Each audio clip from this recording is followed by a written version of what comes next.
A decent start for the Canucks in Vegas, but nothing left in the tank over the final 40 minutes. We're here to discuss a 3-1 loss in Sin City. This is Rink Wide Vancouver.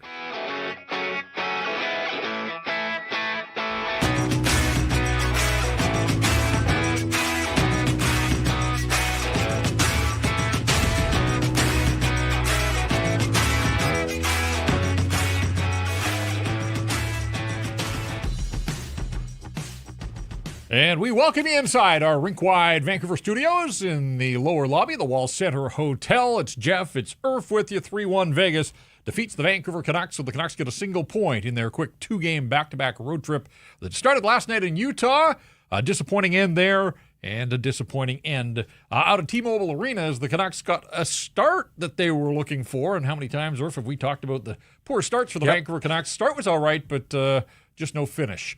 No finish on the scoreboard, and really no finish from any of the top players in the Vancouver lineup, and that is becoming the storyline now for this hockey club that has one win in its last 4 games. Lots of ground to cover. We'll do all of that. It's Rink Wide. It's brought to you in part by Bet365. Whatever the moment, it's never ordinary at Bet365.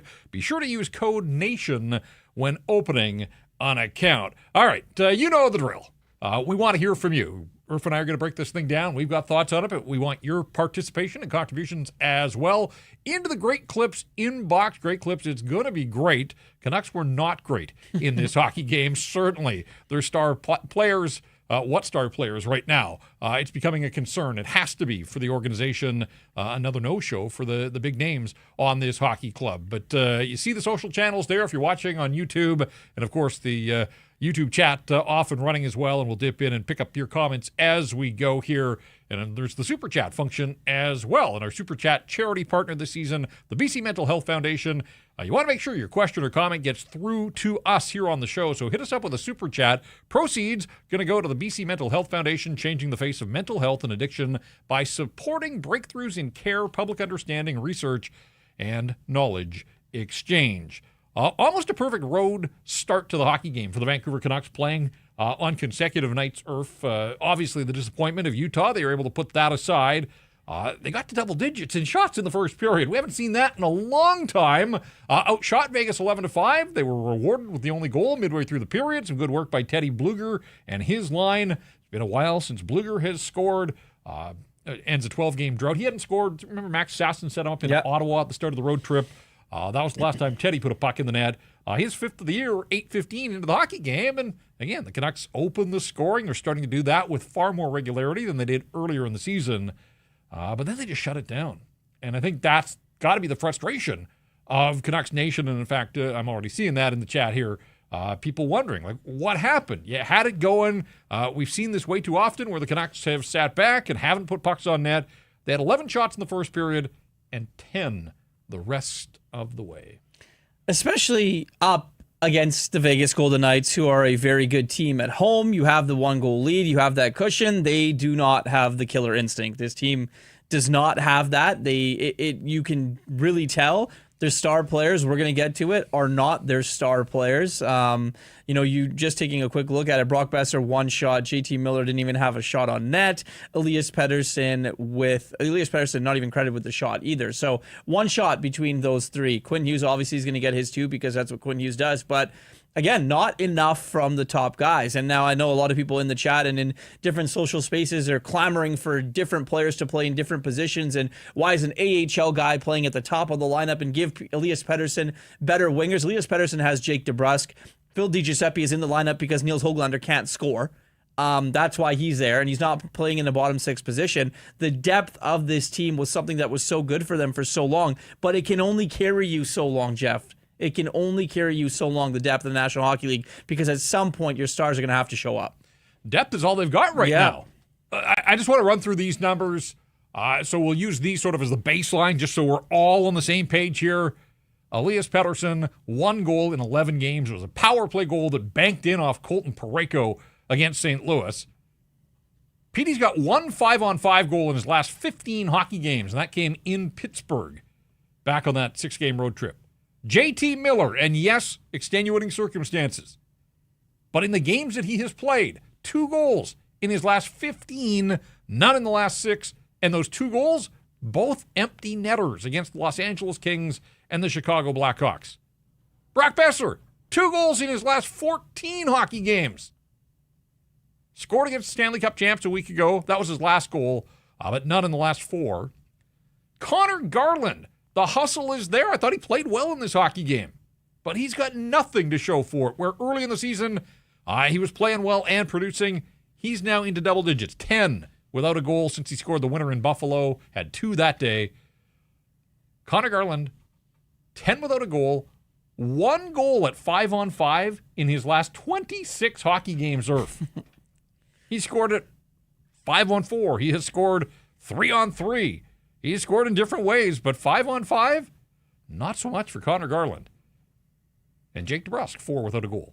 So you add it on, and throw Quinn Hughes in there right now. And I mean, it's hard to knock Quinn, but 5 without a goal, 1 in his last 8. Like, how's a team supposed to win when you get 5 and 6 deep of the guys that you consider the best players on the hockey club, and they just got nothing?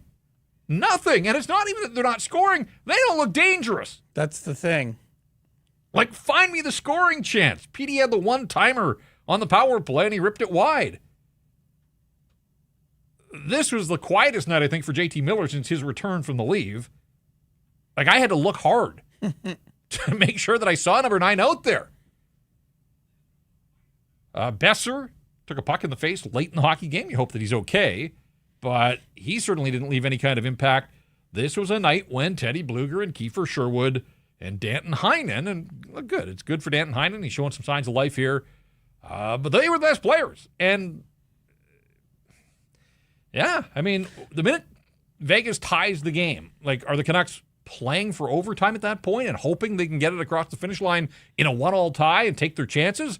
How did overtime work for them last night in Utah? How does overtime work the last 3 times they've gone to overtime? The minute Vegas tied it late in the second period, the Canucks knew that they needed another goal to win this hockey game.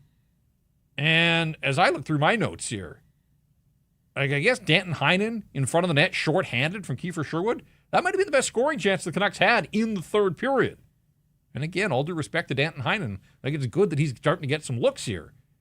But where are the guys that are being paid so much to put pucks in the net? This is really disappointing, and it has to be 5-alarm fire stuff for Rick Tocchet and the coaching staff. Well, I think that's the biggest thing, right? It's got to be frustrating for Rick Tocchet and his coaching staff to try and figure out what's going on with his star players. Now, our chats are doing is what they usually do and saying trade everybody and get rid of players and fire the head coach and this, that, and the other. The roster freeze is in effect, the roster isn't it? freeze is almost in effect, yeah. So that's not going to happen. Like, these players are not getting traded. There's not one big shakeup that's going to happen to improve this hockey team. They're going to have to deal with what they have, and they have a red-hot Ottawa Senator team coming in on Saturday night, and the Stars need to turn it around. Like, at some point, we blame management for the players that are on this team. We blame the coaching for the systems and all of that. And then now it's getting to the point where it's the players, because they're the guys on the ice night in and night out. They're the guys that are getting paid the large amounts of money that we always want to talk about. And they're the ones that are not showing up. And it's tough because you just mentioned it. Depth is all they have. But when you have Elias Pettersson, you have JT Miller, you have guys like Brock Boeser, who, by the way, is looking for a new contract. You got Jake DeBrusk, who just signed a big contract. Jake DeBrusk has at least scored and leads his team in goal scoring, so he's doing his part. But it's the other guys that aren't showing up night in and night out. There's a really big, deep-rooted problem here that they need to figure out quickly. And look, we said after the Boston game, and the Boston game completely unacceptable, and I think everybody knows that. And they respond with a good win over Colorado. But the Colorado game started 3 and 4 nights with a little bit of travel and the back-to-back here. We said, this is a tough portion of the schedule. They're going to have trouble coming up for air. But it's the NHL. All teams have these stretches, and the good teams find a way. And last night, the Vancouver Canucks find a way to lose the hockey game. And here they were in this thing, but just had nothing. Now, is that because they had nothing left in the tank? Maybe, but it's also this game looked an awful lot like the last game and the game before that and the game before that for these top-end players. They can't all go cold at the same time. And yet they have, but you can't have all your best players going cold and expect to win. And as a result, they have one victory in their last 4 hockey games. Not the end of the world. They're 1-2-1 in these 4 games that we talked about. But the same concerns that we saw against Boston, I mean, the effort and the energy was a little bit better here, but still, like, you go as far as your stars can take you. Mm-hmm. And you look around the National Hockey League, and McDavid's tying the game late for the Edmonton Oilers, setting up a overtime where they win and they erase a 2-0 deficit against Boston, and they win that hockey game. So the Oilers collect 2 points. Vegas gets 2 points. The LA Kings, like, nobody talks about them, and all they do is win. They pulled away from Philly, and they won. So this is a tough night on the out-of-town scoreboard for the Vancouver Canucks, where 3 of the teams that they're chasing in the Pacific Division all pick up 2 points, and the Canucks scuffle out of Vegas and head for home against one of the hottest teams in hockey now in Ottawa on Saturday night. And the Canucks have nothing to show for the game in Sin City and 1 of a possible 4 points here out on the road. So, you and I watching the game here in studio, and we sort of joked, we wanted to see an early power play just to see what Rick Tocchet was going to do in terms of his deployment. Canucks got an early power play. And sure enough, once again, Elias Pettersson and JT Miller just can't get along, so you got to separate them. Boys, go to your rooms. And at that point, I knew that we had content for the show, right? Like, I was joking, let's start the postgame now. Yeah. And then they got a third period power play, and they flipped, and it was Pettersson that was out there with the top unit. Enough of this. Like, just enough. Like, I don't know what point Rick Tocchet was making, if there were messages being said, if he truly believed that separating these guys was good for the hockey club and good for the power play, but enough. Enough. Like, conventional wisdom is you put your best players out there on the ice, you load up, and the second power play of the night came when they were down a goal, and they needed a goal to tie. And they did nothing. And so it's time. Like, it's time to figure this out, to put them back together, tell them to play nice, and tell somebody to put a puck in the net, for crying out loud. But, well, I think you just mentioned it right there. Like, that power play unit with Elias Pettersson, Brock Besser, JT Miller, Quinn Hughes, Jake DeBrusk, whoever they want to put in the other spot, those are your 5 best players going up against any 4 penalty killers in the National Hockey League. Those are your 5 best players. They need to be out there when your team, we talked about it last night, when your team needing a goal to go up to against Utah. They're up 2, they can make it 3, but why aren't you loading up? Why aren't you doing things? There's got to be something more to this. If it's the 2 guys that don't want to play together, if it's something like that, but they keep alternating back and forth and back and forth. So Rick Tocchet's got to have to answer some questions about this, because it's not working. And I agree with you. Like, you alienate the top unit by putting Elias Pettersson or JT Miller on that second unit with those guys, and that top unit with those 5 guys on it eats a minute and a half anyway, right? So you're only probably getting 30 seconds of Elias Pettersson with the second unit or JT Miller with the second unit when you do that. So that's one great player you have on your team that's not getting enough power play time because of a decision that you think is better for the team. The Vegas Golden Knights lead the Pacific Division. They're one of the top teams in the National Hockey League.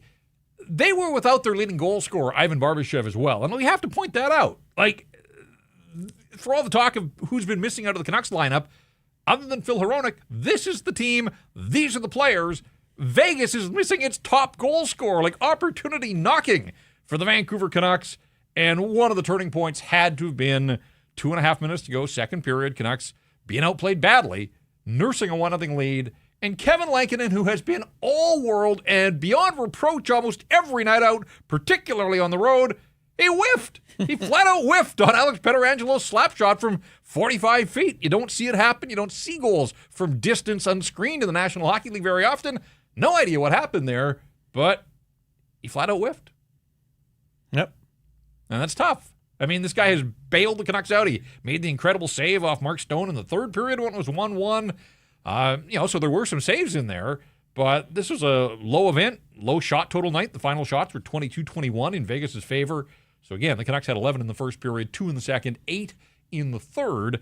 Certainly didn't muster much. I mean, had trouble getting the goaltender out. Man, some shades of the game in Winnipeg with Colin Delia as well. JT Miller behind the net, directing traffic. The arms are going. It just felt like some miscommunication there. Well, that and why'd they wait so long to pull him? They gained entry into the zone 25 seconds before that.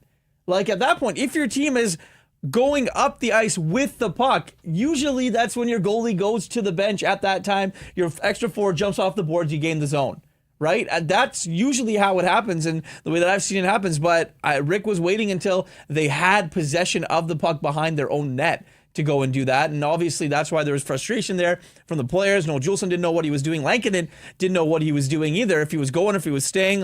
And by that point, it was too late anyway. Oh, hang on a second. Just back it up. Noah Juleson. Yeah, it's true. They're down a goal. And Noah Juleson is not the guy. But again, it just speaks to the lack of depth that they've got and the options. And Quinn can't play every minute. And he's not cloned. There's not two of them out there. So I don't know. I mean, you take Brandstrom out of the lineup and all of a sudden you've got a bunch of guys that don't generate, don't profile as offensive defensemen. You got Forbert, you got Soucy, but somehow Noah Juleson's out there in the dying seconds as they're trying to get the goaltender pulled. So that was bizarre as well. And we're starting to see this more and more, that it's not just the players on the ice, that some of the decisions being made by this coaching staff aren't exactly setting this team up for optimal success. So there's a lot to go around, plenty to go, and certainly we'll try and break it down in all directions here on Rink Wide Vancouver. Keep the comments coming to the social channels, and we'll dip into the live chat as well here in a moment. But first things first, let's get to the 3 stars in this hockey game. It's kind of a tough night. Some nights the stars are obvious and easy to select. This was a little more difficult. 3 stars selected in the building: William Karlsson, Alex Pietrangelo, and Aiden Hill. Man, the Canucks get shut out on the road trip. And the 3 stars, 2 really tight games, and home cooking carries the day in arena. That's fine. It is really just a fan promotion for the most part, so we're not going to get too worked up there. But went with the goal scorers. Not quite in the order that they scored, but Alex Pietrangelo logged a ton of ice time, had the goal that got the Vegas Golden Knights onto the scoreboard and back into this hockey game.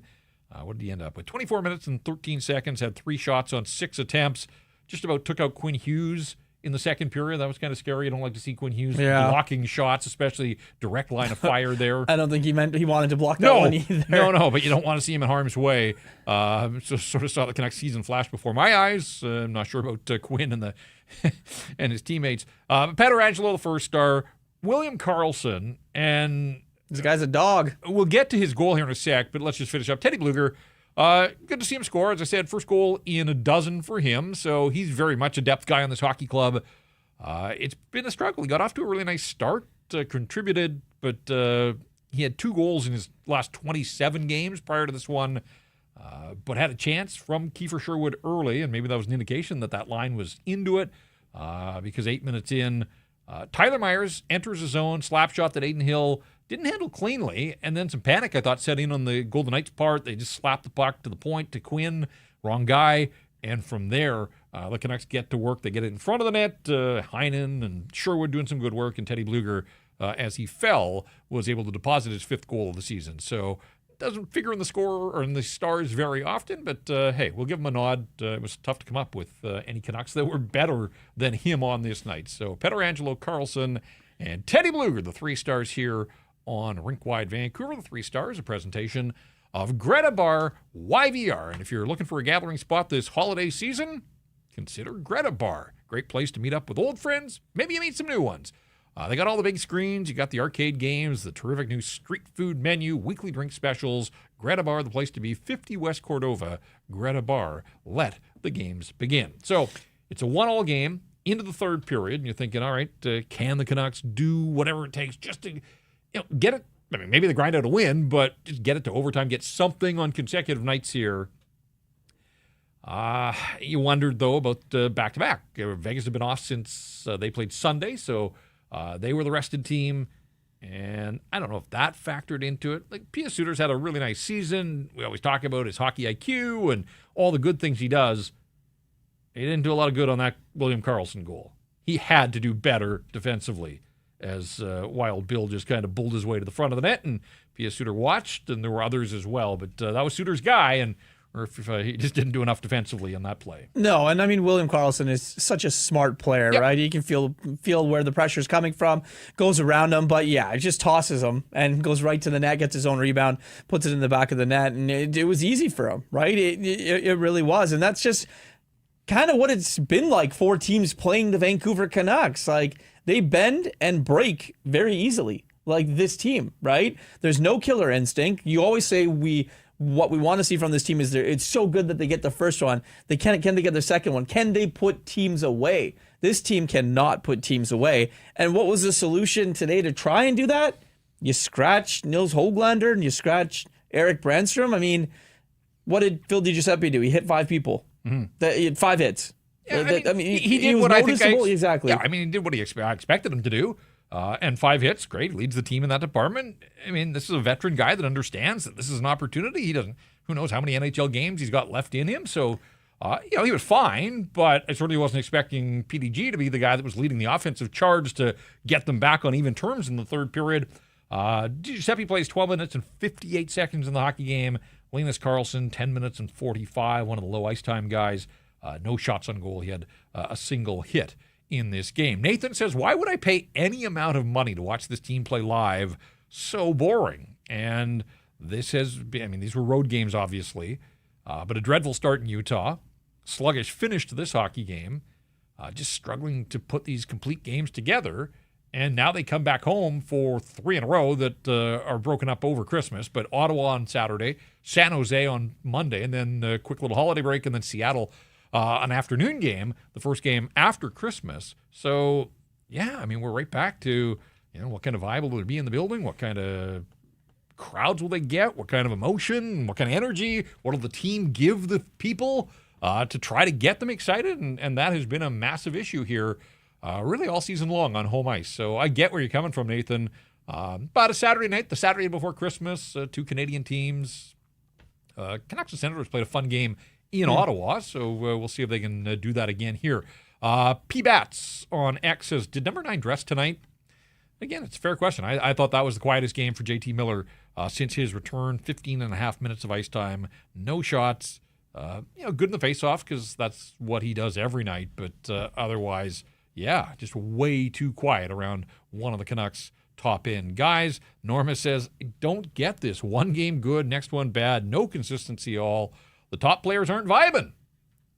They're not doing a lot of things right now, and vibing is one of them. Well, but yes, not scoring, not generating, not looking dangerous, and certainly not vibing. Yeah, it's just bad juju. Just really bad juju and bad vibes around this team right now. That's all you can say. It's in the room. It's in the media. Everyone knows. There's no secret as to what is going on and what's happening. Players around the National Hockey League are talking about it amongst themselves. You have scouts and other coaches talking about it and asking people what is going on with the Vancouver Canucks.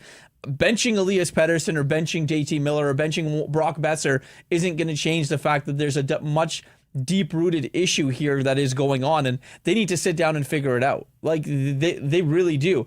I'm all for players-only meetings when they do things, but this time they might need a players-only meeting led by the head coach, because you got to do something differently. The effort from their star players, not just the 2 that we talk about so much in Elias Pettersson and JT Miller. Brock Besser wasn't good. Quinn Hughes, yeah, he got 2 shots, he skated around, did his thing, played a lot of hockey, but you can't rely on him every single game. It's got to be the other guys. And your depth guys, okay, they're going to give you everything that they have every game anyway, and you just can't lean on them as much as you have been if you're the Vancouver Canucks. You're going to get good goaltending, but if you have bad goaltending, your stars don't show up, and your depth guys are just okay, you're going to lose a lot of hockey games. Battle Mode Bainbridge says, we can only say improve the defense so many times. And yeah, I don't think they lost this game because of their defense. There have been some nights where the defenses looked terrible.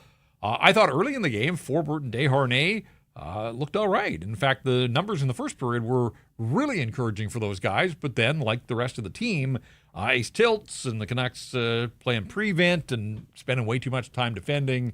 And at the end of the night, the numbers favor the Vegas Golden Knights, as you would expect they would on the scoreboard, but also when you look at the underlying numbers at the conclusion of this hockey game. Corsi was split 50% each way.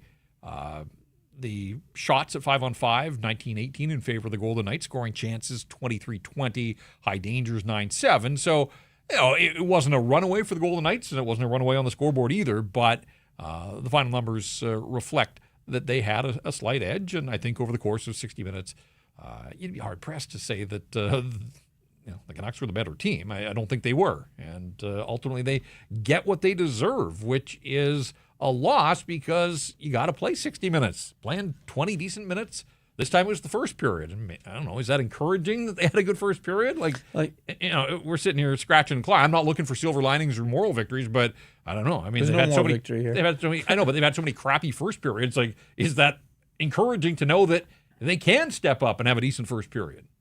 I guess so. Not if you lose the hockey game, no, right? I know. I mean, you're right. At the end of the day, what happened in the first really doesn't matter. Because there were two periods to follow, and the Canucks just didn't get it done. We should mention as well, this is their third set of back-to-backs on the season. They beat a bad Chicago team and then lost to a bad Nashville team the following night on Grey Cup Sunday. A couple of weeks later, they beat Boston. Didn't play particularly well, but Kevin Lankinen was outstanding. Shut out the Bruins in Boston, and then got absolutely torched. Artur Silovs had a tough night in Pittsburgh, and we know what happened last night in Utah. Turn around, go into Vegas, no morning skate, rest up, save your energy, and again, decent start. Didn't end the way they wanted to. Or if they're 0-3 in the back half of back-to-backs. Like, good teams find ways here. There are going to be more back-to-backs for the Vancouver Canucks I think they got 9 sets. Like, you can't just throw in the towel. Like, those cannot be giveaway games just because you played the night before. Yeah. Good teams find ways to get results in all situations, and I think the jury is still out 32 games into the season whether this is a good hockey club. They the record's all right, but they're a wild card team. That tells you that there are a bunch of teams better than them by the numbers in the Western Conference. Look, I think a lot of people in our chat right now are saying they'll be fine. As long as they're peaking in March and April, the Canucks will be fine. But if you find yourself out of the picture and in the bubble wild card position, before March and April, it's going to be tough because you're playing hockey like every single game is your game 7. And the Canucks last year at this point in the season were running away with the division. We're talking President's Trophy, we're talking historic numbers, we're talking crazy team records, franchise records, stats, all individually and team-wise. Now they have some injuries, they have some adversity, they've got a whole bunch of shit going on in the locker room that everyone knows about.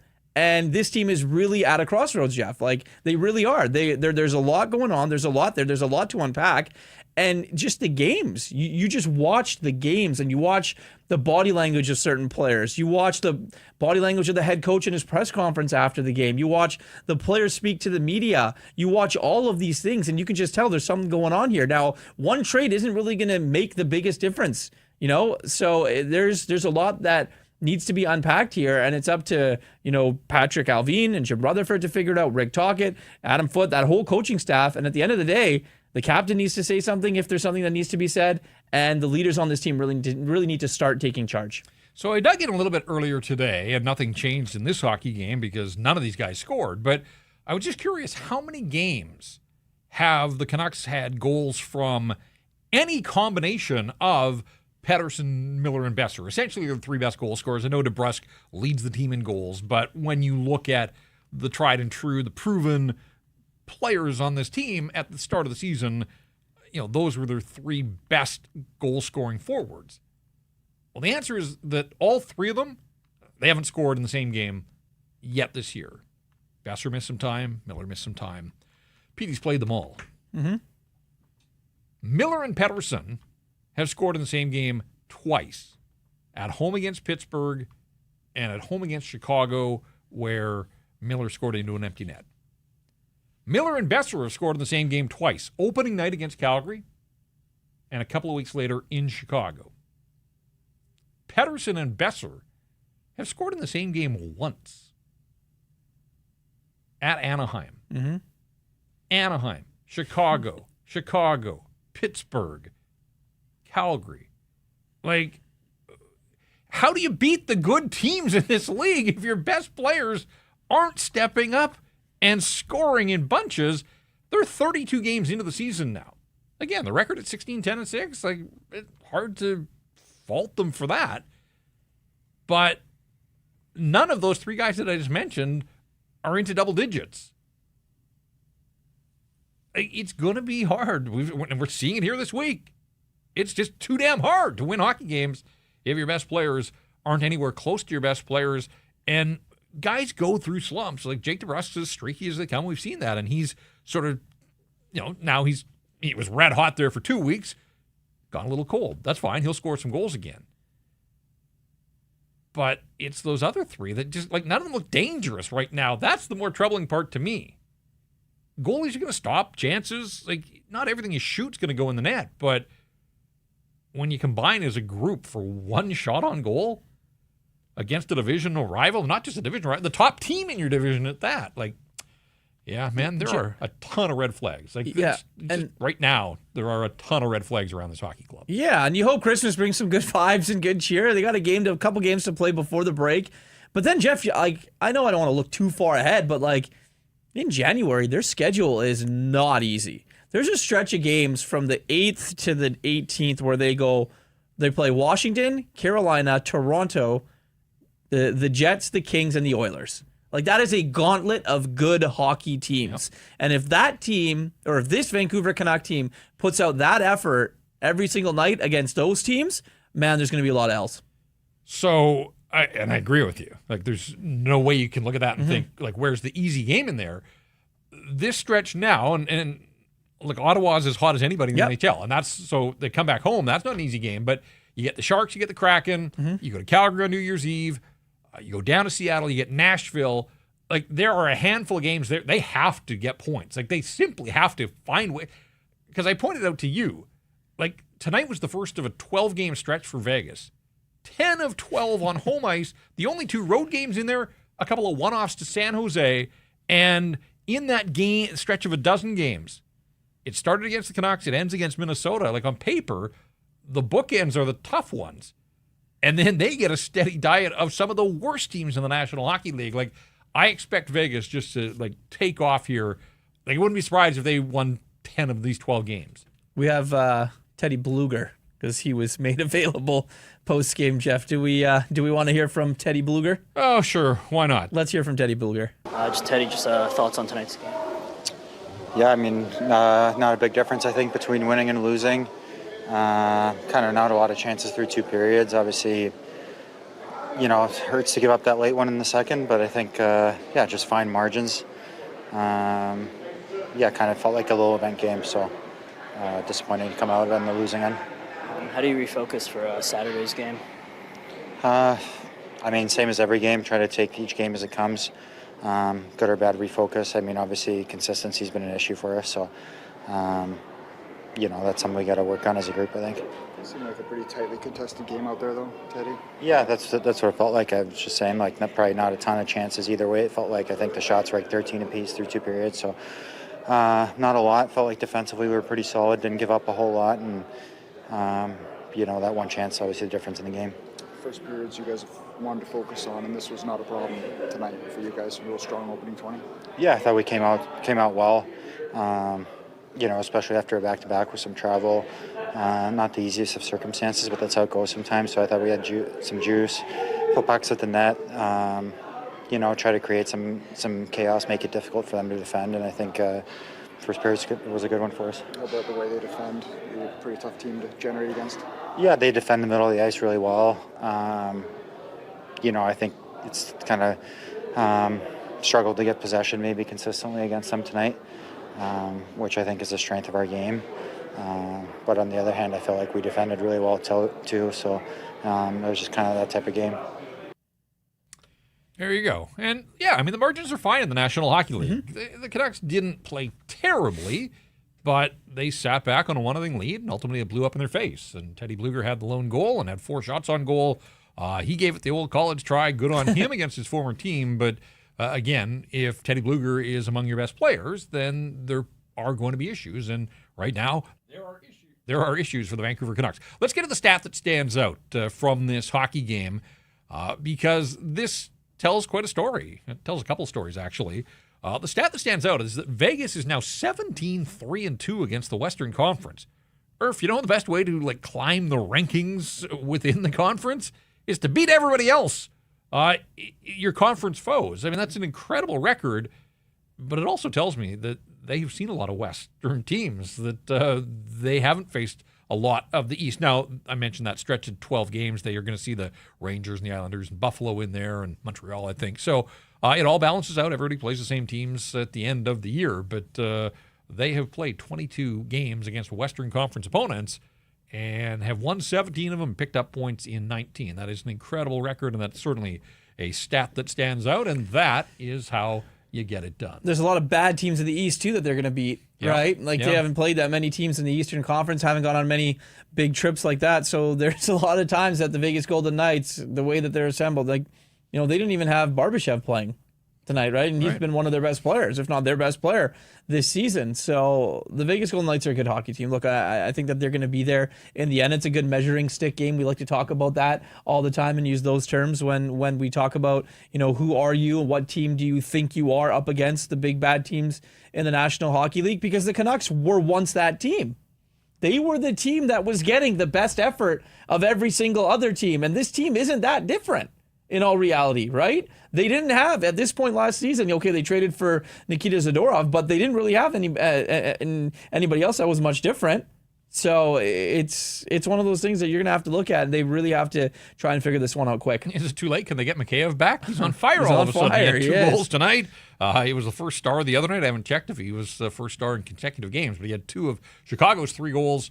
Kraken lost, and who knows what to make of the Seattle Kraken. They made the trade for Capo Caco. They got shut out by Ottawa, and their bounce back in response was losing 3-1 in Chicago. So teams above the Canucks won, but Calgary Flames lost in overtime to the Ottawa Senators, who are coming this way for the game on Saturday night. So the Flames pick up a single point. Seattle gets nothing, and we talked about those teams above the Canucks that all collected 2 points on the night. So the Canucks are 16-10-6 in their 32 games. Now 10-3-2 on the road. So the road record is still spectacular, but they've lost 3 in a row on the road. Lost in overtime in Minnesota at the tail end of the road trip, lost in Utah, and now lost to the Vegas Golden Knights. And we should mention as well that this was Kevin Lankinen's first outright loss on the road, 10-1-1 now as a Vancouver Canuck netminder away from home. And we said the Pietrangelo goal, he didn't like it in isolation, but he has not allowed many, if any of those, and there were some saves there as well in the third period to try to keep this thing close so that his team would have a chance to mount a comeback, but ultimately there was no comeback for the Vancouver Canucks on this night. So, it had to be a little frustration. Rick Tocchet going fairly deep by his standards in terms of lineup changes. Lankinen was one of them, played for the first time in a week after battling the flu bug and then backing up Thatcher Demko. Derek Forbort got back in. We talked about him and Vinny Desharnais, and we'll see. There's options here moving forward. I kind of get the feeling they'd like to get Forbort to run a game, something that really hasn't happened for him. So we'll see how things go. And then up front, and we touched on it briefly, DiGiuseppe, not a surprise, and Carlson, but really, it got to that point where you can understand why the change was made. Nils Höglander, a healthy scratch for the first time this season, 26 games without a goal, 2 months to the day since his last goal in Philadelphia. More than that. And I think, we all focus on the goals, and 26 at this level, just inexcusable. But 21 games without a point, Irf. He hasn't had a puck hit him and bounce to a teammate.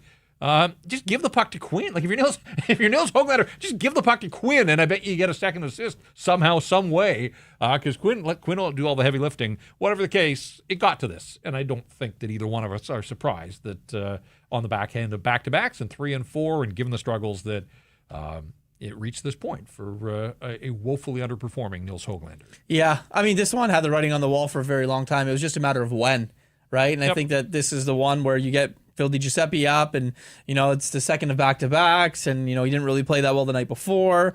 They had won at home against Colorado, so they didn't want to change it.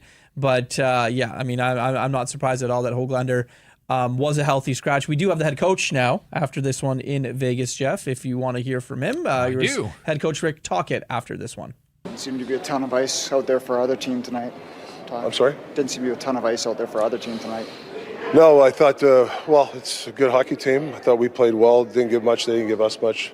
They capitalized, and we got the empty net goal. You guys got the start you wanted tonight, the opening 20? Yeah, we had a good start. Really liked our first period. They're a good team. They had a little press. Obviously the second goal we lose our man, and that's it. We tried to make a few presses, but yeah, we couldn't get that equalizer. You guys do get a power play in the third, a little just one you couldn't set up and get some quality looks on that one. Yeah, you're hoping for somebody to get something going there. And I think they're taking Quinn away a lot, so he's trying to dish it to some other guys. But yeah, Petey had the one-timer, missed the net. I don't think we had much after that. You take positives from this game, or? Yeah, I thought a lot of good efforts from a lot of guys. I really do. Like I said, 1-0 game. Obviously unfortunate that goal, and then we just couldn't get that second goal. And then a few chances there. Heinen on that shorthanded with Sherwood. A couple of chances here and there. Yeah, but we didn't give them much. You got to take the positive out of that. What did you think of PDG? He's only played a few games this year. They played hard. Yeah, I thought he did a nice job. Yep.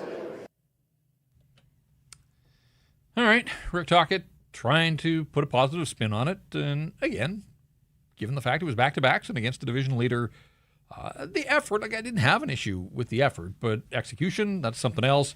And it's tough. It can't be all on Murph. And this is where you wish that there were other voices there with other angles. And, somebody's got to ask that question, though, to the coach. Like, where are your best players? How concerned are you about your best players? How do you get them going? How do you win hockey games if you're getting nothing from the top of your lineup? And unfortunately, those questions didn't get asked post-game. It's a full team day off on Friday as they fly home and get ready for Ottawa. I would imagine the next media availability will be Saturday morning after the morning skate, and I would think that Rick Tocchet's going to have to be prepared to answer a few pointed questions with a few more media people around covering the hockey club here at home. Yep, he's going to have to. I mean, interesting part was if they take away Quinn, you got to pass it to some other guys. They got to find some other guys. Pedersen missed the net, but other guys are including of having your best guys out there for the players to pass it to. So that's another thing that you look at from Rick Tocchet.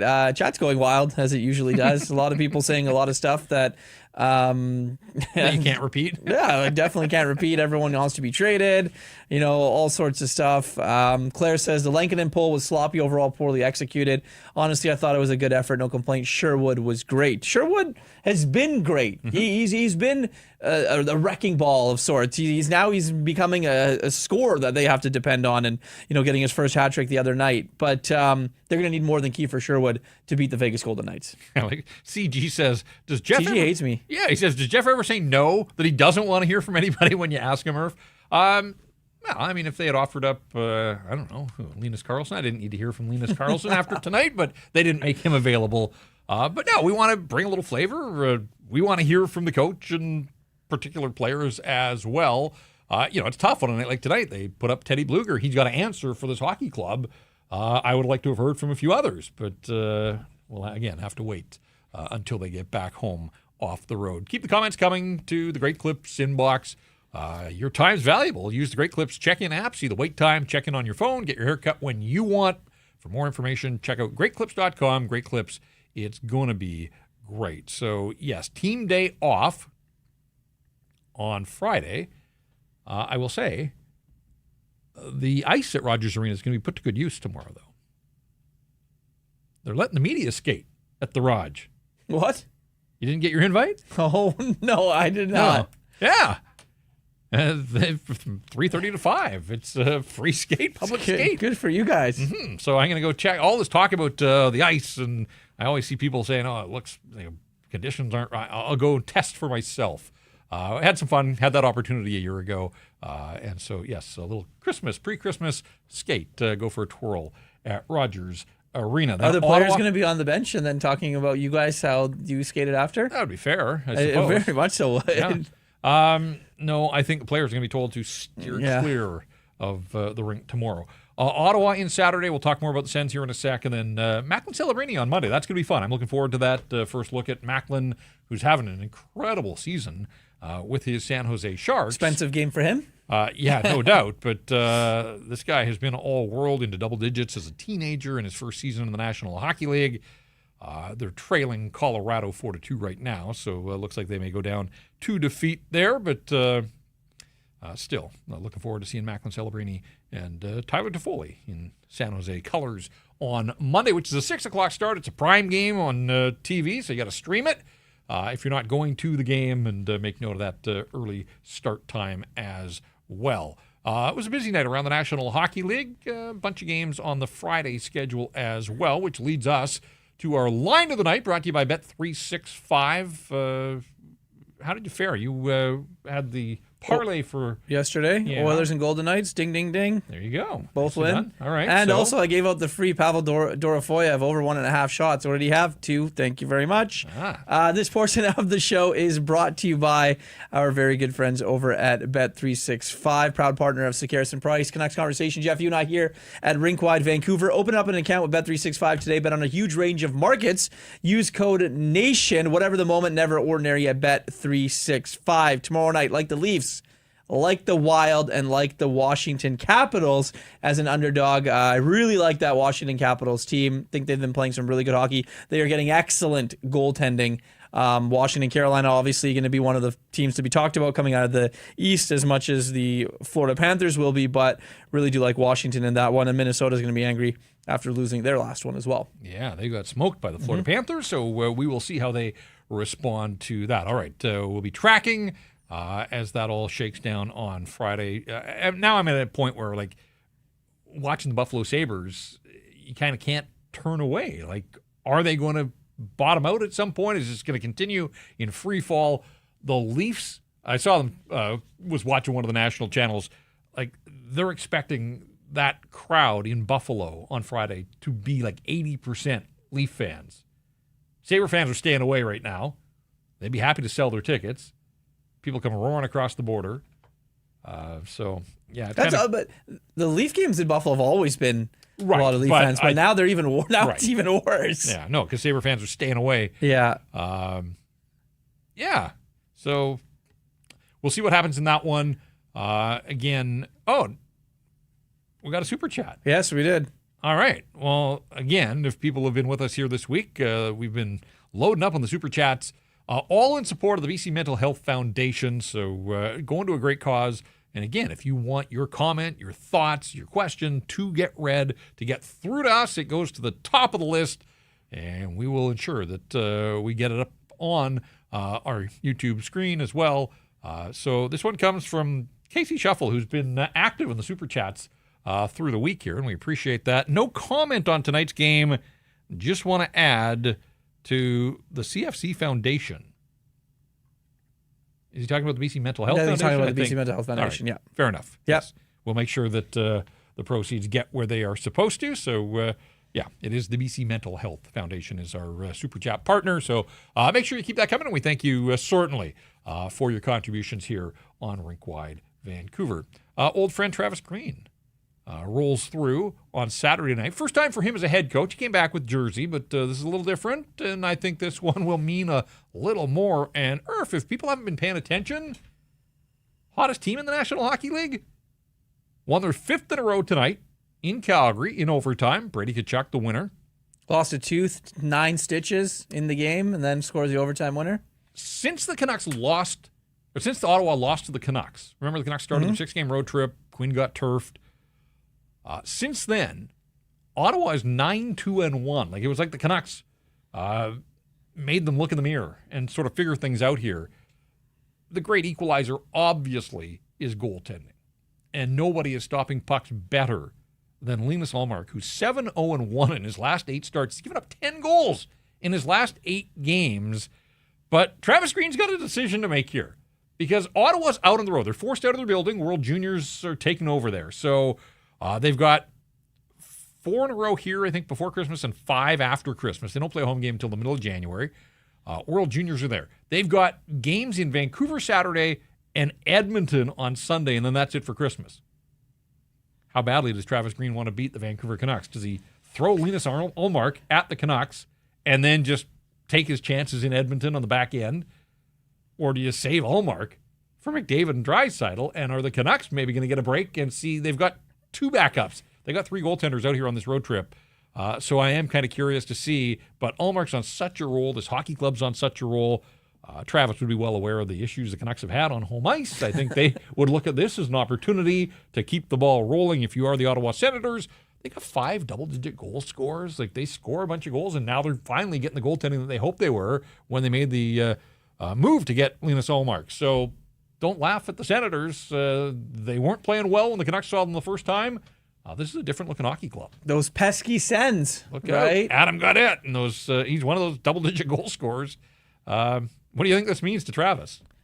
I think it's big. Yeah. Look, I think that anytime you come back, you always want to beat your old team. I think a little money on the board game probably there for the head coach. He's excited. Interviewing him tomorrow on Friday for next episode of Down to Earth. Nice. That'll be up over the holidays at some point, so it'll be interesting to talk to Travis about all sorts of different things, his team, life, and coaching, and being back as a head coach in the National Hockey League. So that should be fun as well. But yeah, you can bet that he wants it. You can bet that Adam Gaudette is a player that will come back here and want to show out against the Vancouver Canucks. And it's an interesting one. Saturday night, all Canadian matchup, holiday season, Hockey Night in Canada. Hopefully Quinn lasts more than 5 minutes in the game. Yes. He got turfed. I don't think the Senators are going to be looking for blood and payback. Like, it was a check that went wrong. He hit one of his best friends. It was his buddy Josh Norris, so I hope that there's no carryover. There shouldn't be any carryover, but there was a little heat in that game. That's when Brady started to run around, got into the scrap with Dakota Joshua late in the game, doing anything he could to get thrown out, and then the Sens scored the 2 late goals, but couldn't get the one they needed to tie it up. So they fell just short against the Canucks. Canucks fell just short in Vegas. 3-1 the final score. Look, just as we wrap things up here, I want to repeat, just so that people are armed with this knowledge now, that these are the struggles of the Canucks top guys. Elias Pettersson, 1 goal in 11. JT Miller, 2 goals in 15, both into an empty net. Brock Besser, 2 goals in 14. And Connor Garland's now into double digits as well. He's gone 10 without a goal. And even Quinn, you don't have the same expectations, obviously, but he's gone 5 without a goal and 1 in his last 8. So, certainly you'd like him to contribute and chip in with a little bit of offense, obviously get an assist. But, nothing's going for the Canucks top-end guys right now. And even Jake DeBrusk, who was red hot, one of the hottest scorers in hockey for a short span there, he's up to 4 without a goal. Something's got to give there. Something has to change, or the results ultimately will not change for the Vancouver Canucks. So, all right, this is it for you until the new year, right? Yep. You are stepping aside. You're getting yourself a holiday break. Yeah. All right. See you Jan 2. Okay. We look forward to that.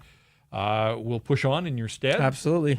We'll be back on Saturday after the Canucks and the Senators, the late game on Hockey Night in Canada, all Canadian matchup in the final Saturday before Christmas. I hope that there's a little bit of energy in that building, but anybody going right now, you can understand if some of that's nervous energy just because you don't know what to expect from the Vancouver Canucks, who have 1 win in their last 4 now, after falling 3-1 to the Vegas Golden Knights. First of 4 meetings between these Pacific Division rivals. Vegas gets the upper hand with the 3-1 victory. All right, that's going to do it for us here at Rink Wide Vancouver. For Jacob Lazar, our technical producer behind the scene, and for the final time here in 2024 for Earth, I'm Jeff. We'll be back on Saturday with the next edition of Rink Wide Vancouver.